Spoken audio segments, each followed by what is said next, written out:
বাংলাদেশে কি বলবেন দাদা?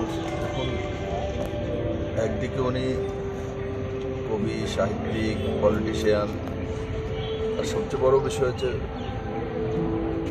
ভারত এবং বাংলা মুক্তিযুদ্ধের যে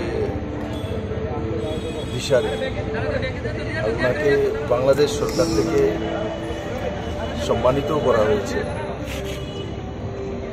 আর যতদিনই উনি ছিলেন, কারণ ছোটবেলা থেকে ওনাকে আমি দেখেছি উদয়পুরে,